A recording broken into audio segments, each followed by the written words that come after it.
Ve'ele Mishpatim. Rashi souligne le Ve'ele Mishpatim, par lequel débute notre paracha, que si on avait marqué seulement Ele Mishpatim, Passal et Tarishonot, ça veut dire qu'on ouvre un chapitre nouveau, indépendant, mais le fait qu'on ait commencé avec Ve'ele Mishpatim, avec la coordination de Ve'ele, c'est pour lier les Mishpatim à ce qui précède, c'est-à-dire à la parashat Yitro de Matan Torah, pour nous dire que Ma Eilu Messinai, Af Eilu Bessinai, de la même façon que les 10 brotes, la promulgation des 10 paroles s'est faite au Sinaï, de la même façon, les Mishpatim également sont du Sinaï. Qu'est-ce que on veut dire par là? Est-ce que c'est pour nous préciser que non seulement les Aseret Adibrot étaient dites au Sinaï, mais d'une façon sous-jacente, par allusion, ou lors des 40 jours où Moshe a reçu toute la Torah, on a reçu en même temps, et c'est là-dessus qu'on veut mettre l'accent, les 613 mitzvot, et qu'elles aussi ont été promulguées au Sinaï, directement, ou par la loi orale, peu importe. Si c'est de ça qu'il s'agit, on ne voit pas pourquoi l'accent ici serait mis sur les mishpatim. Ve'ele mishpatim, tu devrais dire toutes les mitzvot, les chukim, les mishpatim, ve'ele chukim va mishpatim, asher tiva Hashem et Moshe, quelque chose du genre, pour nous dire que cela aussi était déjà promulgué au Sinaï. Et si ça n'est pas pour cette raison-là, mais pour nous dire que les Mishpatim sachent bien que les Mishpatim viennent du Sinaï, pourquoi avoir choisi ou de préciser que les Mishpatim également viennent du Sinaï? On sait bien que toute la loi, les Tariag Mitzvot, viennent du Sinaï, sont d'Oraïta. Aucun problème. Pourquoi en viendrait-on à déclasser, à diminuer l'importance des Mishpatim en envisageant qu'ils ne venaient pas du Sinaï, et pour qu'on ait besoin ici de dire mais si, ils viennent du Sinaï. Deuxièmement, dans ce Rashi, on relève aussi le fait que ce qui précède immédiatement notre paracha, c'est le Misbéach, pour nous dire que cette juxtaposition entre les Mishpatim et le Misbéach, le Lamedra, chez Tassim et à Sanhedrin, et c'est la Misbéach, qu'il faut que le Sanhedrin Agadol, il ait sa place à côté du Misbéach. Bon, ça semble être un point un peu de détail ou un peu de topographie, de dire qu'il faut dans l'enceinte du Beth Amikdash ménager une place pour l'organe de la loi, qui promulgue la loi ou qui l'applique. Qu'est-ce qu'on veut, sur quoi est-ce qu'on veut mettre l'accent? Et enfin, je relève que dans ce premier pasouk, Ve'ele mishpatim asher tasim lifnehem, et voici donc les lois, les jugements que tu placeras devant eux. Qu'est-ce qu'on veut dire avec ce lifnehem, devant eux? Alors il me semble qu'ici on est en train de vouloir mettre l'accent sur le fait que les rapports du Ben Adam le Chavero, les lois disons sociales, sont aussi autant du ressort de Matan Torah tout le reste de la Torah. C'est-à-dire, on n'a aucune difficulté à imaginer que ce qui concerne le Beth Amikdash, où beaucoup de lois touchant la connaissance d'Hachem, la façon de l'homme de se comporter par rapport à Hachem, on n'a aucune difficulté de penser que ça vient du Beth Amikdash, ça vient de Matan Torah. Aucune difficulté à le penser, puisque c'est la spécificité, si on veut. La Torah prend place parmi les grandes religions, les grandes approches de l'humanité, par justement une vision métaphysique, théologique, qui est sa spécificité. Alors que ça vient de Matan Torah, aucune difficulté à le penser, c'est évident. Mais que des lois qui finalement partagent une préoccupation des nations de gérer la société, que n'importe quelle société, quelles que soient ses options, disons, religieuses, ait à résoudre le problème de l'organisation de la société, et que nous on prend place là-dedans et dire, ben, tu sais, l'ifnehem, ça se passe, les lois, et donc on relève qui viennent du Sinaï, c'est ça la spécificité, une spécificité juive de voir l'organisation de la société sous cet angle. C'est-à-dire que de la même façon que le Misbéar est incontestablement une originalité juive, ou au moins la façon dont on envisage les corbanotes et toute la avoda est typiquement juive, euh, dans l'idée, ou même si c'est pas dans l'idée, dans la façon de le comprendre, eh bien, le Sanhédrin est à côté du Misbéar. C'est-à-dire, le Sanhédrin, on veut marquer le fait que le Sanhédrin est tout autant une loi, entre guillemets, religieuse, qui est donnée au Sinaï. C'est-à-dire que le Sinaï, non seulement est une révélation d'une relation à Hachem spécifique, une vision du monde particulière, mais même l'organisation de la société, le vivre ensemble chez les Juifs, n'est pas le même, ne fonctionne pas suivant les mêmes critères que ce qui se passe au niveau des nations.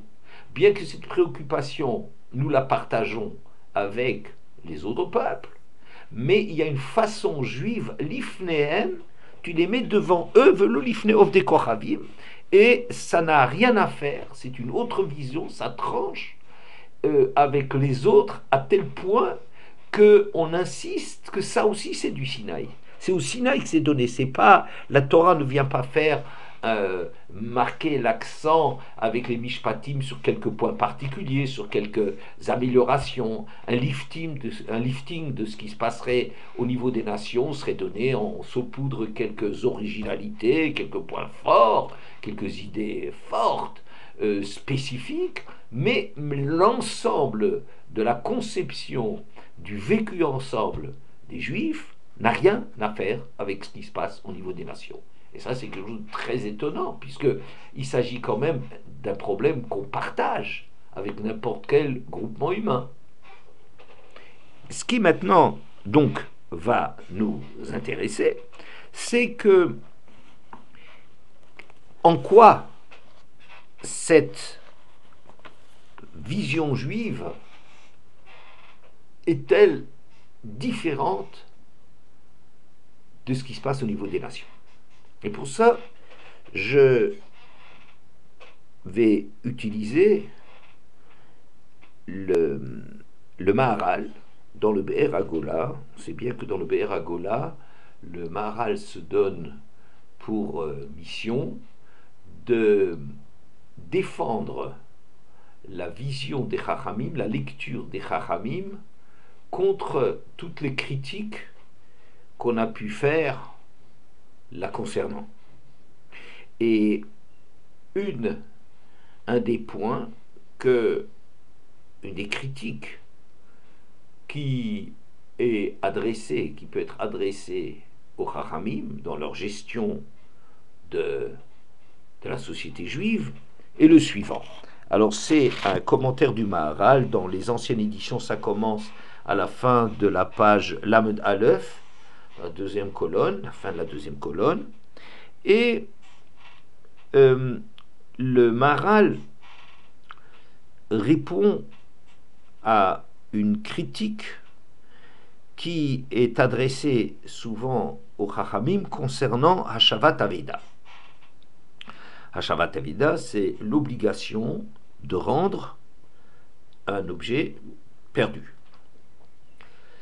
Et ce qui est étonnant, c'est que si quelqu'un a perdu un objet et qu'il a fait yiouch là-dessus, c'est-à-dire qu'il a renoncé, qu'il a marqué par une réflexion le fait qu'il n'a plus d'espoir de retrouver cet objet, vaillol chesronkis, oi, dommage pour ma perte, tant pis, oi, quel regret, je ne le retrouverai plus, quelles que soient ces formules qui marquent le désespoir, peut-être très profond, de quelqu'un qui tenait à un objet et qui l'a perdu, qui ne le retrouve plus, et qui au bout d'un certain temps se dit, ben, je ne le retrouverai jamais. Eh bien, dans un cas de ce genre-là, si quelqu'un trouvait cet objet, eh bien, il n'a aucune obligation de le rendre. Cet objet à lui. Ce qui est un peu stupéfiant, parce que la personne qui l'a perdu, d'accord, elle a perdu l'espoir de le retrouver, mais finalement, c'est son objet. Elle s'est investie dans cet objet. Cet objet représente quelque chose pour elle. Elle l'a acheté. Elle a vécu avec. Partie intégrante, peut-être, qui joue un grand rôle dans sa vie. Et quelqu'un qui n'a rien à faire avec cet objet tombe dessus et il a le droit de l'empocher. C'est quand même quelque chose qui n'est pas normal. Et le Maharal est dit, pourquoi cette critique elle s'applique, elle pourrait s'appliquer à la vision des Chachamim, parce que la vision des lois de la société profane ou même religieuse est un date nimoussite, ce qu'il appelle date nimoussite, difficile à traduire. Date, c'est religion, ordre des choses. Nimous, c'est civilisation, savoir-vivre. Comment accoupler les deux mots et donner une traduction de date nimoussite, je ne sais pas. Moi, j'aurais dit l'ordre naturel, c'est-à-dire la façon normale de gérer la société. Dans cette mission que se donne n'importe quel groupement humain de poser des lois qui établissent les relations entre individus, et il y a une façon d'être nimoussite, loi naturelle, ce qui émerge naturellement pour fixer les lois. Et donc, cette façon de voir les choses, et en cela, les Chachamim, comme on va bientôt le voir, voient autrement les choses, elle peut parfois être plus exigeante que les lois de la Torah, ou moins exigeante que les lois de la Torah. C'est-à-dire, dans l'exemple cité, quelqu'un qui trouve un objet dont on sait que le propriétaire y a renoncé, a le droit de garder cet objet, quel que soit le lien, la relation avec cet objet du propriétaire. Finalement, c'est quand même l'objet, il a renoncé, d'accord, mais c'est son objet, il représente quelque chose pour lui, c'est lui qui l'a acheté, c'est à lui. Et toi, tu viens de dire, tu as le droit de le garder. Alors, ça, là-dedans, le dat nimoussite, c'est-à-dire la religion naturelle, si c'est ça la bonne traduction, elle dira que c'est pas normal. C'est pas normal. L'objet, c'est quand même l'objet de celui à qui il appartenait.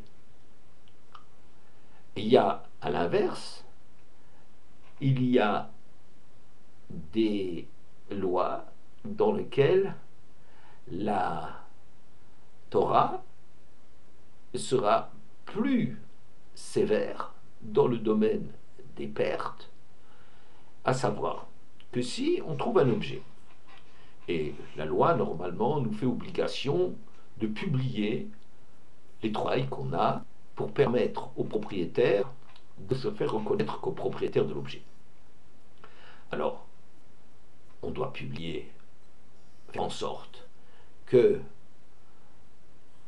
les éventuels propriétaires puissent remettre la main sur cet objet, on va le publier, le republier, en parler, diffuser l'information, et pendant un certain temps, 1 an, 2 ans, même plus.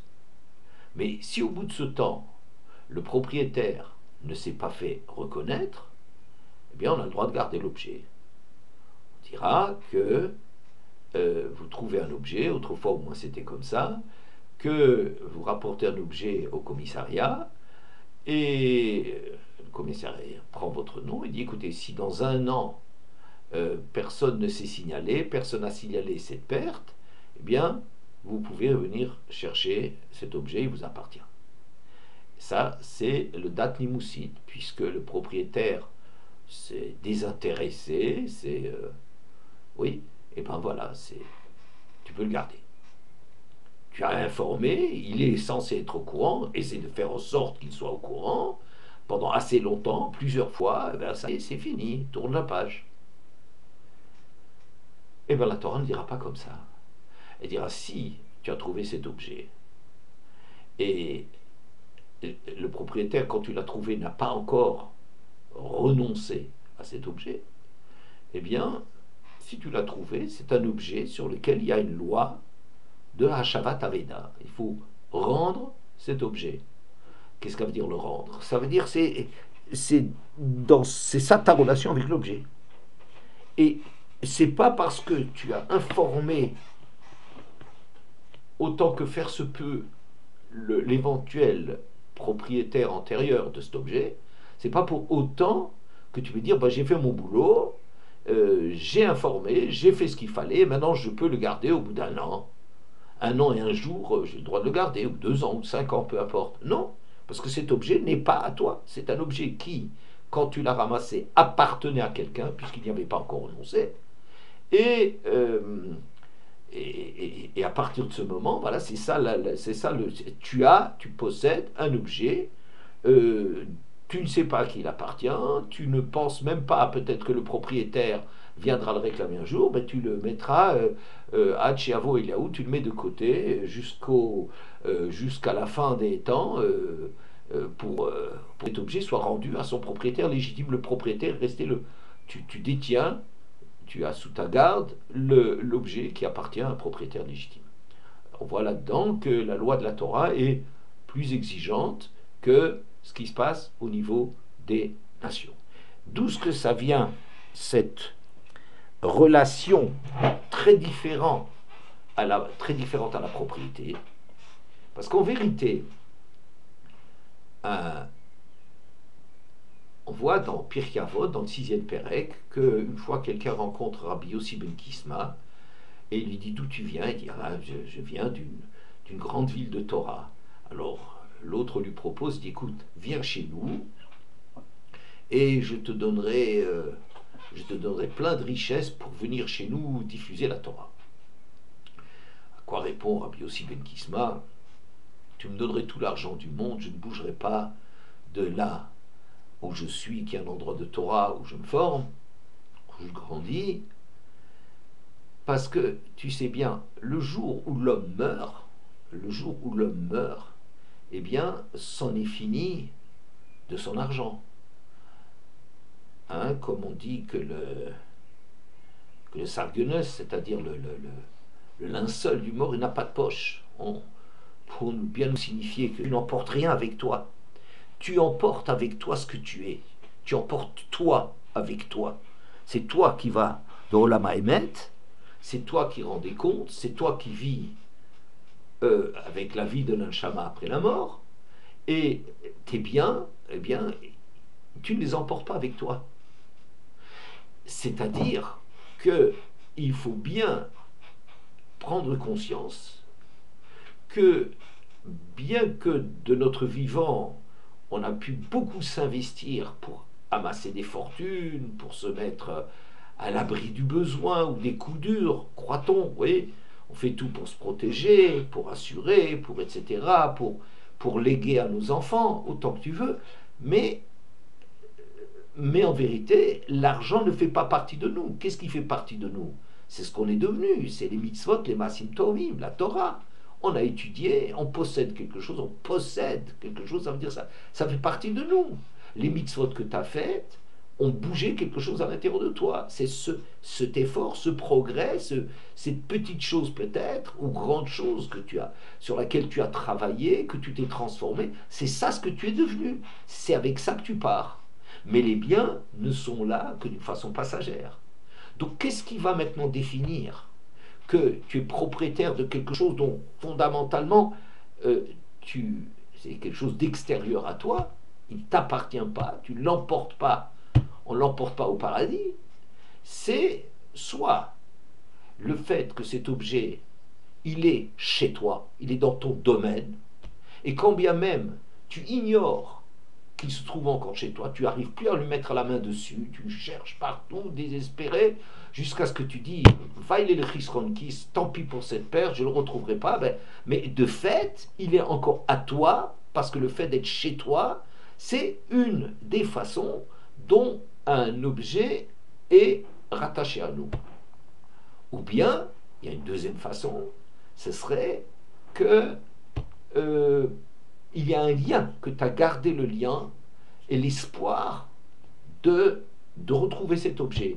Quand bien même tu l'aurais perdu, mais tant que tu vis avec cet objet, psychologiquement tu vis encore avec cet objet, tu n'as pas coupé en toi l'espoir de le retrouver, c'est pas une question que ça te fait mal, que tu regrettes, que tu penses souvent, c'est dommage, mais dès lors qu'il ne fait plus partie de ton monde, je le regrette, je m'en souviens, je pleure dessus, ce que tu veux, mais il n'est plus, toi tu penses qu'il n'est plus là, ça y est, il est là, ça veut dire ton nom n'est plus inscrit sur l'objet, ton nom est inscrit de propriétaire sur l'objet, tant qu'il est chez toi ou en toi. Et dès lors que cet objet qui n'est à toi que parce que tu as affaire avec, puisque dans le monde futur, tu n'emportes aucun bien. Donc, tant qu'il est avec toi, tu as des lois tu seras considéré comme le propriétaire. Peu importe le sens qu'on met derrière propriétaire, gérant, gestionnaire, je ne sais trop quoi, tu as ces deux éléments, ou que physiquement il se trouve chez toi, ou que psychologiquement encore il est à l'intérieur de toi, il fait encore partie de toi, tu n'y as pas renoncé, eh bien cet objet il est encore le tien. Sinon cet objet, si un propriétaire perd un objet et qu'il y a renoncé, ben c'est fini. Il peut avoir tous les regrets du monde, mais c'est fini, cet objet n'est plus chez lui. Il n'est plus chez lui, physiquement ni psychiquement. Ça me rappelle un peu la loi du Bitul Hametz. Pour Pessah, il y a deux façons de se débarrasser du Hametz. Un, c'est de le détruire physiquement, de couper cette relation physique, tu as, c'est-à-dire le nettoyage, l'abdikat Hametz, le bio Hametz, tu effaces, tu élimines le Hametz de chez toi. Un. Ou bien, tu peux casser ta relation, avoir un regard nouveau sur ce Hametz en disant qu'il est Hefker Afradahara, que pour moi, il n'a plus aucune... Je le regarde comme quelque chose qui m'indiffère totalement, et comme si c'était de la poussière de la terre.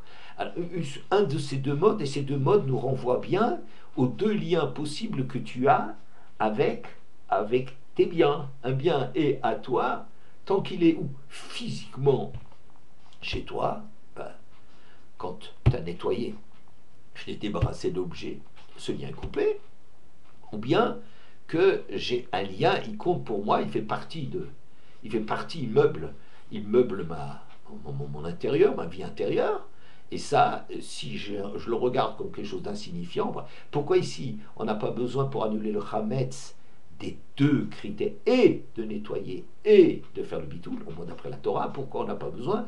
Je pense parce que Rav Yehuda Nundrav, il dit que c'est quelque chose de Hametz. À partir du moment où tout usage du Hametz, sous profit du Hametz est fini, est interdit, alors ce Hametz, en vérité, il ne t'appartient plus parce qu'il veut rien dire. Tu peux ni l'aliéner, ni l'utiliser, ni profiter d'une façon ou d'une autre. Donc, c'est seulement la Torah qui te le met dans ta propriété pour que tu transgresses ça. Donc il s'agit juste de marquer le fait que tu t'es débarrassé de l'objet. Donc mais c'est pas un objet qui est encore à toi. Il n'est plus à toi, mais tu dois casser quelque chose avec cet objet. Bon, peu importe. Alors donc, on dirait que d'après la loi Nimoussite, d'après la loi qui s'applique naturellement, les considérations d'ordre général de n'importe quelle société, eh bien, on, on dira, ben, tant qu'on est dans le fonctionnement, le souci et le fonctionnement du social, on va dire, ben, tant que l'objet, on a fait ce qu'il fallait, et on n'a pas encore fait tout ce qu'il fallait pour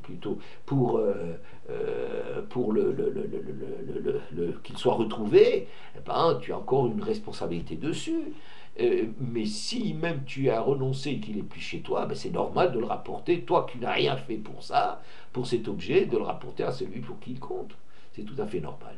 Donc on voit ici qu'il y a une différence énorme déjà dans la relation que tu as avec les biens.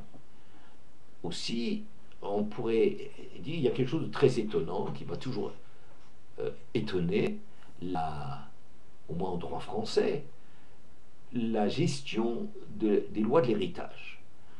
En France, on va dire que euh,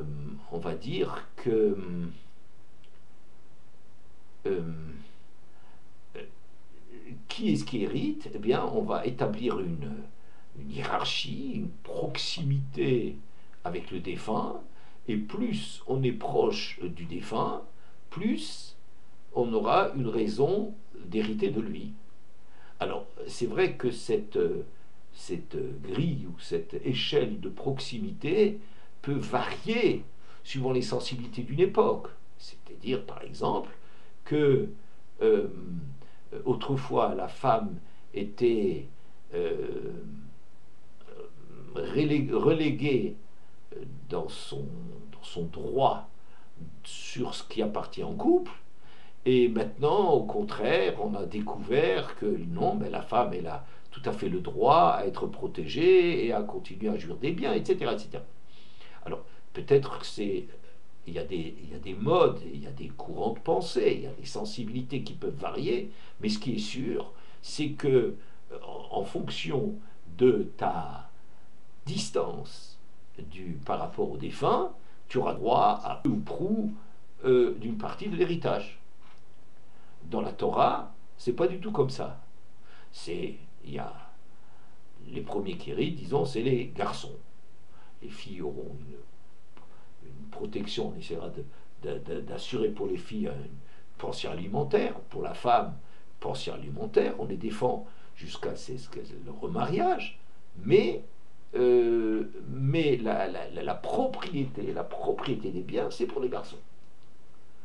Le droit d'aînesse, éventuellement, bon. Et s'il n'y a pas de garçons, ça va être les filles. Alors premier cas, tout va aux garçons. Il y a 10 filles et un garçon, le garçon prendra tout. Deuxième cas, il n'y a pas de garçon. Les filles prendront tout. Ah, il y a un vieux père, il y a des frères, des sœurs, tout. Rien pour les autres. C'est l'héritier qui reçoit tout. Et si cet héritier était lui-même décédé déjà antérieurement, il sera remplacé par ses propres héritiers. Ce qui va faire que si par exemple en l'absence d'un garçon, eh bien, ses remplaçants seront ses propres héritiers. Et si ses propres héritiers sont morts, ce sera les héritiers des héritiers. Donc, ce qui pourra faire qu'un arrière-cousin pourra être bénéficié de tout l'héritage du défunt. C'est quelque chose d'absolument incroyable. Alors qu'il y a une distance faramineuse entre le défunt, c'est quand même plus logique, a priori, de fonctionner d'après le droit français qui établit un classement suivant la proximité, sur une certaine logique. Il y a une marche à val là derrière, il y a une pensée, il y a une évaluation des droits de. Alors on peut se tromper, on peut varier en fonction des périodes, des époques, soit, mais là. Mais il n'en reste pas moins que on risque pas qu'un arrière-cousin va profiter des biens de quelqu'un qui aurait des filles, mais dont le garçon, il y avait un garçon, et ce garçon il est mort, et ses héritiers sont morts, et les héritiers jusqu'à ce qu'on arrive à trouver encore un héritier extrêmement lointain. C'est quand même quelque chose d'absolument incroyable. Comment est-ce que c'est explicable cela? Alors je pense que, étant donné que on n'a pas une propriété des biens, ça veut dire le bien ne fait pas partie de nous. Donc le jour où on meurt, le jour où on disparaît, ça y est, c'est le Boréolam, c'est celui qui a donné le mazal à tout un chacun d'avoir une fortune et tout, qui reprend les billes, qui est le propriétaire et qui gère le problème à qui maintenant va revenir cet argent. C'est pas du tout comme si le lien, la trace du défunt est conservée dans ses biens et qu'on va essayer en fonction de la proximité de le donner à celui qui est plus ou moins mérite, je ne sais pas si c'est une question de mérite, d'en profiter vu sa proximité avec le défunt. Non, c'est pas comme ça. Il est mort, c'est fini. Les biens ne sont plus là. On n'est pas propriétaire de ces biens. On ne peut pas non plus faire une donation pour après la mort. Parce qu'une fois qu'on est mort, on n'a plus la gestion des biens. On ne peut pas donner un guet, on ne peut pas donner un acte de divorce dont la prise d'effet serait après la mort. Pourquoi? Une fois que tu es mort, tu es morte. C'est fini. Tu n'es plus de ce monde. Tu n'es plus de ce monde. Et si tu veux faire une donation, ben, il faut la faire de sorte que sa prise d'effet soit avant ta mort. Parce que tu n'es propriétaire ou responsable de tes biens que tant que tu es là. Une fois que tu n'es pas là, ces biens n'ont plus rien à faire avec toi. Donc il retourne à celui qui a organisé le mazal des gens, et lui, c'est lui qui va dire que s'il y a des garçons, même un garçon, ben c'est lui qui aura les biens. Et s'il n'y a pas de garçons, ce sera les filles. Ah, il y a un vieux père, des frères, des sœurs, ils n'auront rien, parce que c'est lui, c'est entre les filles, que va se répartir toute cette fortune. S'il n'y a pas de fils, ça sera le père. Si ce n'est pas le père, ça sera les frères. Si ce n'est pas les frères, ça sera les sœurs, etc. etc. Mais c'est la distribution de celui auquel, en vérité, appartient notre fortune. Alors, on voit là qu'il y a une différence radicale dans notre relation aux objets. Il y a aussi quelque chose qui est très frappant quand on étudie notamment le 7e Pérec de Baba Metzia, à Socher et Taoumanim, celui qui va louer des employés. Il va engager du personnel, des ouvriers. Alors, qu'est-ce qui se passe si jamais il y a eu un non-respect du contrat d'engagement de la part de l'employeur ou de la part du travailleur, de l'ouvrier? Alors, en droit français, on est tributaire à une vision qui peut être extrêmement variable de la place et du droit de celui qui a fait cette rupture. Par exemple, au départ, au XIXe siècle, il y avait régnait un capitalisme pur, dur et cruel, dans lequel le patron avait à peu près tous les droits, puisque c'est lui qui a l'emploi, qui a l'argent, eh bien lui, il a pratiquement tous les droits. Après, on s'est éveillé à des notions plus généreuses de défendre l'opprimé et la victime toute désignée, et alors le balancier bascule dans l'autre camp, et le prolétariat a les droits, a priori a toujours raison. Tant pis pour le patronat qui se remplit les poches, et toute la vision qu'on a sur le patronat comme des gens cruels qui n'ont aucun sens des responsabilités vis-à-vis de leurs employés, et toutes ces fadaises-là qui étaient souvent vraies et souvent parfaitement erronées, mais c'est des visions. Maintenant, par exemple, dans un divorce, gare si vous êtes l'homme, parce que de principe, il faut défendre la cause de la femme. ou une cause écologique, ou toutes les ch'touillottes, toutes les fadaises qui sont totalitaristes, qui prétendent à gérer les droits, ben, c'est pas comme ça dans la Torah. Si un patron a employé quelqu'un, il lui dit voilà, le soir, demain tu travailles chez moi. Alors il est en train de, s'il fait une rupture du contrat, s'il veut dire le lendemain matin, l'ouvrier vient, le patron dit j'ai pas de travail pour toi, et s'il ne s'agit pas d'une cause majeure, mais le patron est tenu pour responsable. Donc on va regarder, est-ce que l'ouvrier, à cause de ce retrait du patron, risque de ne plus trouver d'emploi. Donc l'engagement qu'il avait, qu'il avait obtenu la veille est la cause d'un manque chez lui, d'un dommage chez lui, et ce dommage devra être, le dommage il sera quantifié. Combien il perd, combien il aurait gagné, combien est-ce qu'il gagne à ne pas avoir la fatigue, le labeur du travail, combien ça lui enlève du gain qu'il aurait pu avoir s'il avait été aux conditions posées la veille.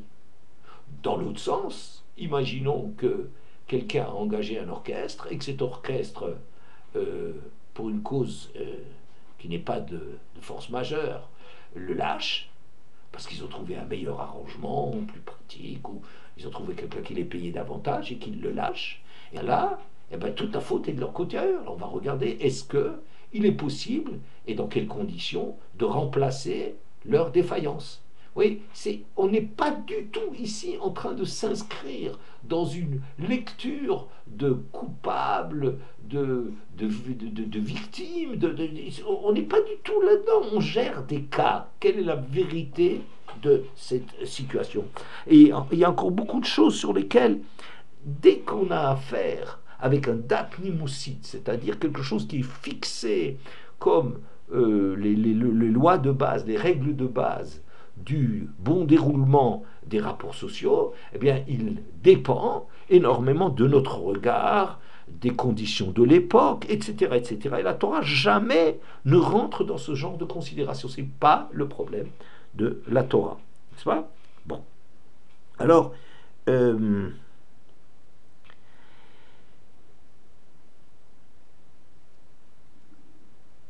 pourra dire que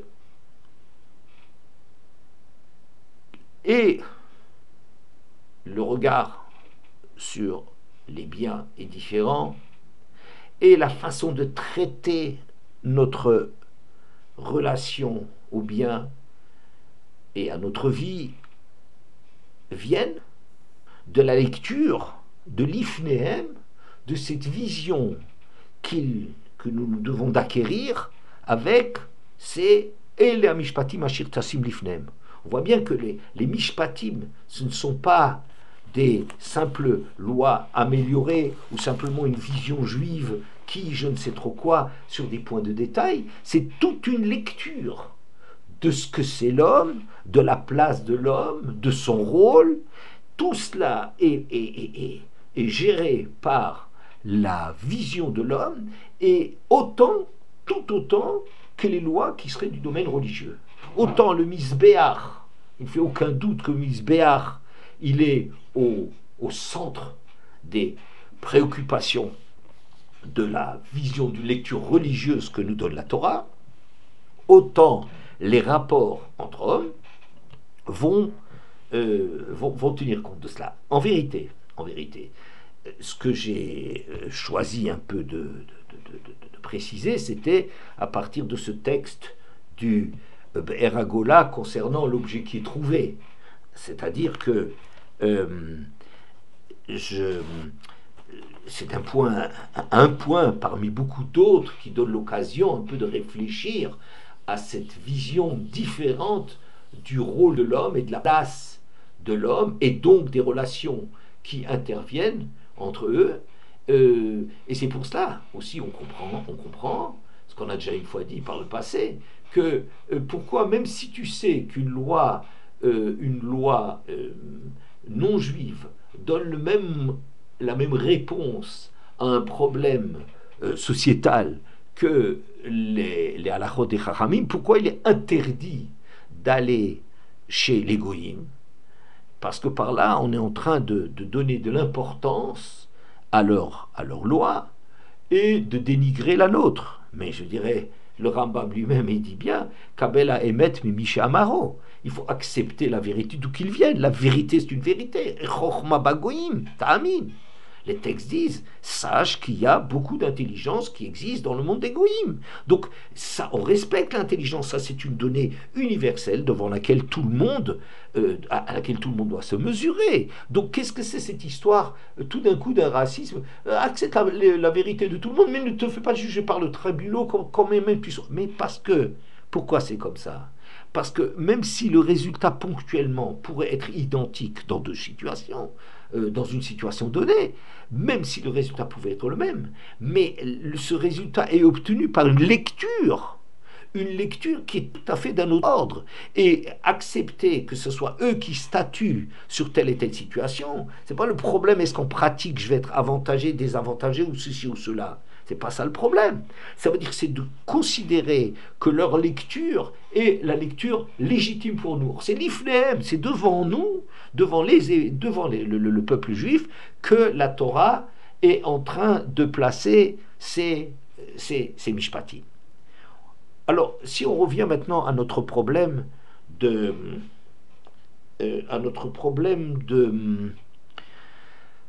Hashavat Aveda. Alors, il y a, on va dire quoi, bon, donc, si je trouve cet objet, après que le propriétaire ait perdu cet objet, donc il ne se trouve pas chez lui, il n'y a plus de lien avec lui, parce qu'il se trouverait éventuellement chez lui, et que le propriétaire dit va le son kiss, on va dire, ben, cet objet, tu le trouves, même si toi tu n'as rien à faire avec cet objet, mais il est à toi. Disons, l'analyse émette du point de vue de la réalité, de la vérité de la situation, c'est que le propriétaire n'a plus de lien avec son objet. C'est comme ça, et la loi va découler de cela. Tu as le droit de le garder. Est-ce que les choses s'arrêtent là? Alors, le Rambam, Perek Yud Aleph, Hilchot Gzelav Aveda, dans le Zikin, la Halacha Zayin, il décrit les cas où on est obligé de rapporter un objet. Et si l'objet a été perdu dans un endroit où il y a une majorité de population non juive, donc celui qui l'a perdu ne s'attend pas à ce qu'on lui rende son objet. Et donc, il va renoncer. Ça lui fera mal. Je ne suis pas en train de parler est-ce qu'il c'est de gaieté de cœur ou pas. Mais de fait, il n'a pas l'espoir. Il dit zut, ça va être un goy qui va le trouver. On peut toujours courir là-dessus. Il ne va pas nous le rapporter. Oui. Charenitia Esh Mimena, pourquoi tu as le droit de le garder? Oui. Charenitia Esh Mimena, que chez Nafla Mipne, chez Omer, Akum Metsa. Lui, il y a renoncé. Il y a renoncé. Et il y a renoncé en se disant, mais c'est perdu parmi les goyim, ça va être un goy qui va le trouver, Afalpi, chez nous, bien qu'il sait son bien et tout, mais voilà. Et donc, si dans ce cas-là, il a vu quelqu'un qui trouve cet objet, il va dire, ah, c'est à moi. Je suis prêt à te le décrire, je peux te montrer, que je prouvais que c'était mon objet parce que je ne sais trop quoi. Mais il renonçait, tu n'es pas obligé de lui donner. Mais le Rambam continue.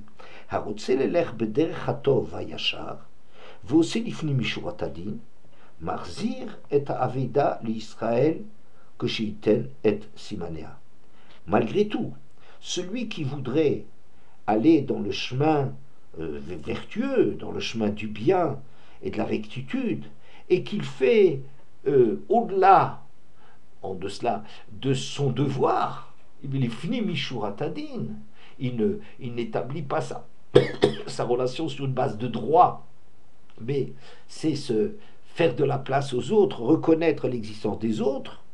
Il peut alors rendre cette Aveda, et si l'autre, pour peu que le propriétaire arrive à en donner les caractéristiques. Donc, qu'est-ce qu'on voit là? On voit que, en dépit de ce que, du point de vue de la loi, de la Torah, qui est réglée d'après le Emet, c'est-à-dire, ça c'est un point sur lequel le Maharal, en vérité, insiste beaucoup, que l'analyse, c'est une analyse vraie de la situation, sans préjugés, sans parti pris, sans mode, sans rien du tout. Analyser le cas. Qu'est-ce qui s'est fait? Qu'est-ce qui s'est passé? C'est cette analyse-là qui est la seule préoccupation de la loi. Mais à côté de cela, il y a une autre mitzvah qui s'appelle la mitzvah de faire du chesed, c'est-à-dire celui qui voudrait aller dans le chemin du bien, du point de vue loi, il n'est pas contraint. Mais s'il veut faire le bien et faire mieux que ce que la loi lui impose, ben très bien, qu'il le fasse. C'est ce que le Maharal, enfin dans l'édition Hartmann, le texte qui est rapporté, c'est que le Maharal dit que la Torah a été donnée sous forme d'un feu noir sur un feu blanc. C'est quoi? Ça veut dire que la Torah, elle s'adresse à deux niveaux. Le feu noir, c'est l'écriture, les textes, ce qui est écrit, le din. Et le blanc, le fond, c'est un chesed. Le fond, c'est le droit et même le bien qu'un homme peut faire en faisant, ne s'arrêtant pas à ce que la loi lui donne comme possibilité. Donc, il va, bien que la loi, le feu noir, lui dira cet objet n'appartient plus à son propriétaire. Et même si son propriétaire se faisait reconnaître comme tel, tu n'as aucune obligation légale de le lui donner. Aucune. Il va pleurer, il va tout ce que tu veux, il n'a pas d'obligation. C'est un objet auquel il a renoncé, qui n'est plus chez lui, il n'est plus à lui. Mais le fait que la Torah est aussi donnée sur un feu blanc, c'est-à-dire